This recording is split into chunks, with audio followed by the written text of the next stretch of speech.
An average broker gets you what you want, and a great broker gets you what you need. My name is Camo.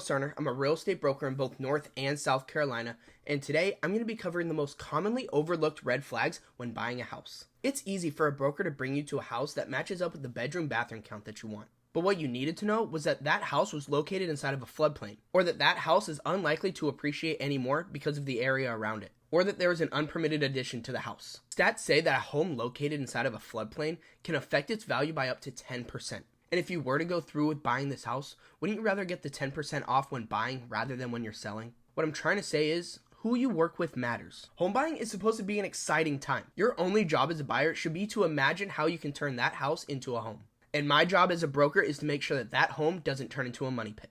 These aren't things that I'm expecting you to know to look for. I'm just equipping you with questions for you to ask your broker. And if they don't know how to answer or don't know how to find the answer, that should tell you all you need to know. Kicking things off is the foundation, especially in North Carolina where a lot of homes are built on a crawl space. On average, new floor joists can cost $12.5 thousand. And if you don't know what a floor joist is, that's what keeps you and all your belongings from falling into the crawl space. A new foundation for a 1,000 square foot house could run you up to $37,000, where a 2,500 square foot house could be as much as $92,000. This is a fix much better paid for by the seller, not the buyer. Next up is windows. Old windows can cost you money on both the utility costs and the replacement costs. Old windows can have a large impact on the home's energy efficiency. Keep in mind the most common types of windows are called double hangs, and these cost $500 each on average. And with the average American home having 8 windows, that's $4,000 spent on just windows.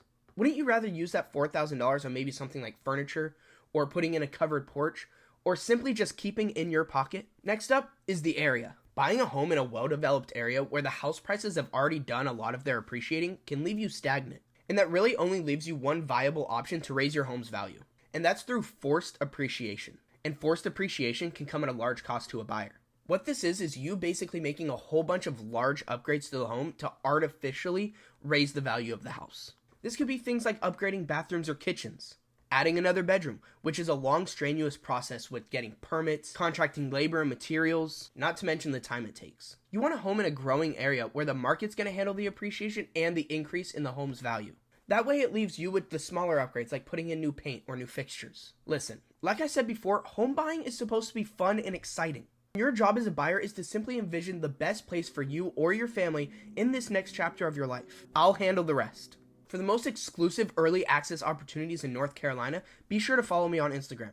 And for my in-state or out-of-state buyers looking to start the home search, click the link in the description below. I also attached my 10 ways to never overpay for a property again below as well. Thank you so much for watching, be blessed, and I'll see you guys next week.